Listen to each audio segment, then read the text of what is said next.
Uwera Flora numwe mu borozi b'inka ahangaha mu murenge wo mu Rukomo mu karere ka Gicumbi.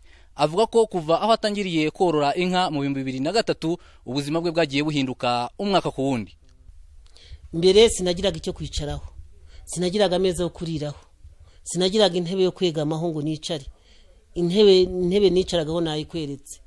Noneho nifumbire n'imirima yanjye ntiyeraga. Ubu nahise mbona ifumbire, noneho imirima yanjye irera. Mwabonye ibisigazwa byanjye by'ibishyimbo nejeje, urabona ko byeze, urabona kayote nayitera nashyiraho ifumbire ikera, naziberetse uko zimeze, ibirayi bikera, ibintu byose nkabyeza. Uwera yoruye inka 3 kuko avuga ko izirenze izo atashobora kuzurura, uretse uwo yazituriye ubwo inka yahawe yabyaraga bwa mbere, ngo yanahaye icyororo abaturanyi b'icyenda. Inka kuri we ngo nisoko y'ibintu byinshi bimuhindurira ubuzima. Ubwo gaze ivuye hepfo mu kigega cyayo, nkagira gutya nkacana nkashyiraho amazi nkatereka.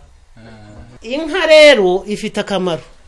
Inka impa amafaranga, inka ikampa amata, inka ikampa biogazi, ikampa guteka kuri biogazi, ikampa gucana kuri biogazi.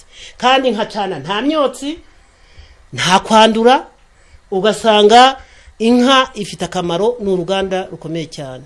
Uwera iyo umubajije uburyo yinjiza amafaranga aturuka mu bworozi bwe, akubwira uburyo agemura amata ye n'ibyo akenera muri koperative birimo imiti y'inka ze, ubundi ukishakira igisubizo cy'inyungu abona.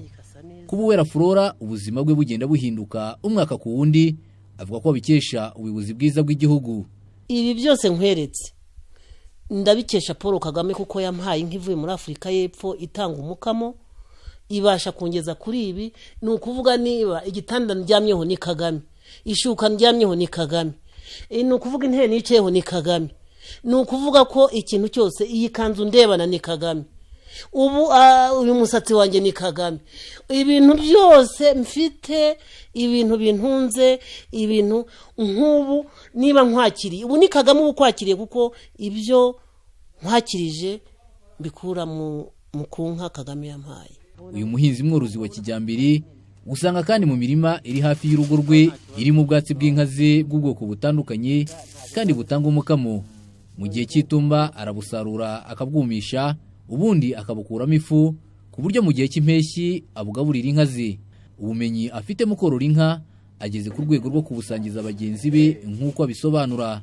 Ntabwo ari abaturanye gusa, ni mu Rwanda hose ubu baza kunkoreraho urugendo shuri. Noneho kandi ikindi, Kagame yagize cya anshyira mu ishuri. Uko mureba ngananya. Uriga? Nagiye kwiga mu Bugesera, niga y'umwaka. Niga iki? Niga ibyatsi bitanga umukamo utubutse. Nize Desimedium, nize Gloris Gayana, nize Rufarufu. Ibyo byose ndabyiga nkaza nkabigabura inka yanjye ikagira umukamo utubutse. Noneho nawe yarabirebye abonye nabifashe, anyohereza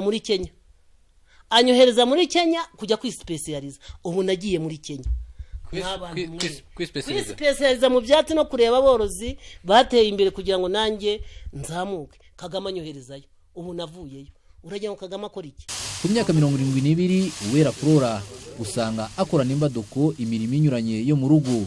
Avuga ko umurava mu kazi no kudasaza ngo bikomora ku nka tunzi.